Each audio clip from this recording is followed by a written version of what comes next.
Grabe, lakas ang dighay ko dun ah.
Guys, kakain na naman ako. Tara, sabayan niyo akong kumain. Pero bago tayo kumain, papasalamat muna tayo sa Diyos at meron na naman tayong panibagong biyaya. Sana yung mga kababayan nating maralita na walang makain ay mabiyaan din ang ganitong klaseng biyaya.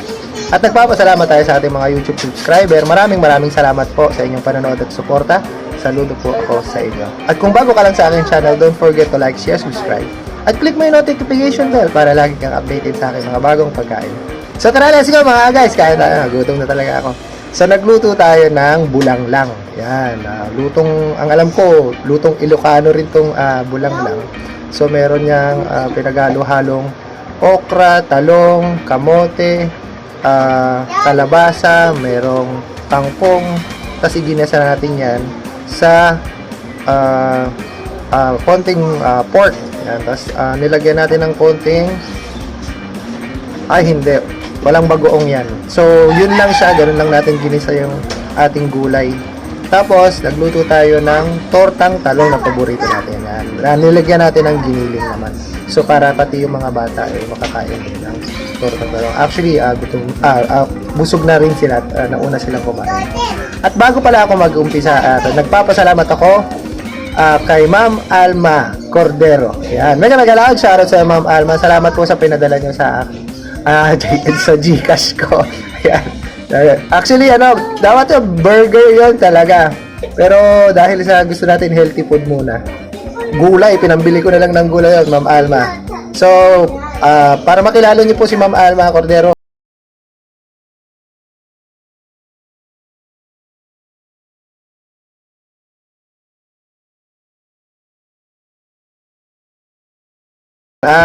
si Ma'am Alma, matagal ko nang kakilala yan sa YouTube. Mula pa nung nag-start kami na mag-YouTube. Hindi pa kami monetize. No? So muli, maraming salamat po sa iyo, Ma'am Alma, sa iyong pinadala. Thank you so much po. May pang mukbang na naman ako. Ayan. Huwag niyong kalimutang i-subscribe po si Ma'am Alma, ha? Thank you so much. At dahil dyan mga ka-guys, unang kagat para kay Ma'am Alma Cordero. Diba? Sarap. Ito mo lang sa okra. Tapos lagyan natin ng pati sili kalamansi. Ayan o, sili. At syempre, pangalawang subo para sa inyo mga guys. Healthy. Dahil makulay ang buhay. Yan. Paggulay. Kamote.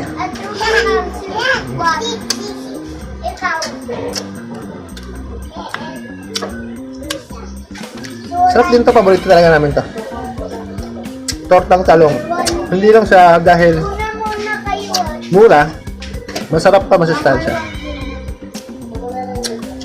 Actually, talong, ang dami pwedeng luto sa talong. Guys, na-content ko na rin yun eh. Ito, i-content ako ng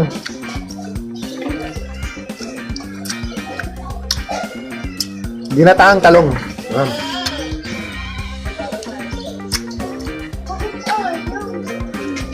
Ang hindi ko pa nagagawa, yung eggplant pancake. Yun, hindi ko pa nagagawa yun. Actually, maraming nagre-request sa akin nun. Yung eggplant pancake. Sili. Yan. Pero, soon, gagawin ko yun. Okra. Sarap.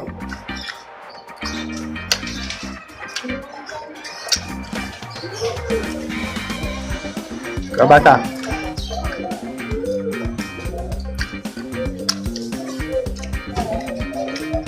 Itong bulang lang natin, simpleng-simple lang din to. Pagkakaluto natin sa bulang lang. Parang lutong pinakbet lang din siya. Talong. Tapos, gisa lang. Tapos nilagay natin lahat ng gulay hanggang sa maluto. Yan, nilagay natin siyempre ng konting tubig para magkaroon ng konting sarsa yung gulay natin.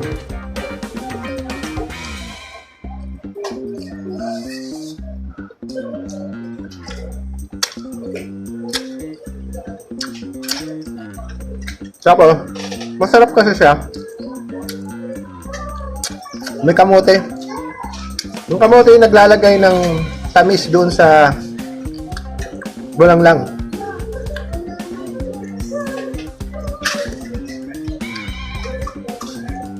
Actually, yung baboy o yung karne. Oo nga. Kalimutan ko. Nilagyan ng konting bagoong alamang to. Yun. Para magkaroon ng konting dagdag na ano pa na lasa. Sili. Konting-konti lang yung ano nilagay natin na tawag dito, bago alamang.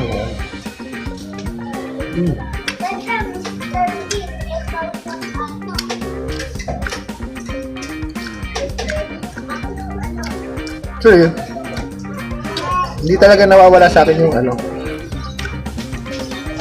yung sili. Yung pampalasa yung sili.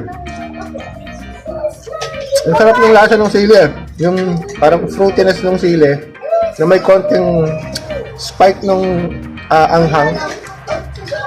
Hanggang mapaparami yung kain mo. Sorry dun sa mga hindi mahilig sa sili, pero masarap talaga yung sili, guys.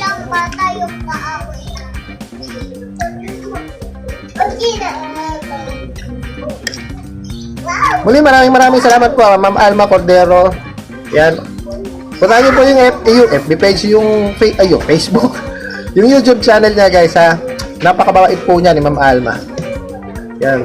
Huwag niyo pong kalimutan i-subscribe.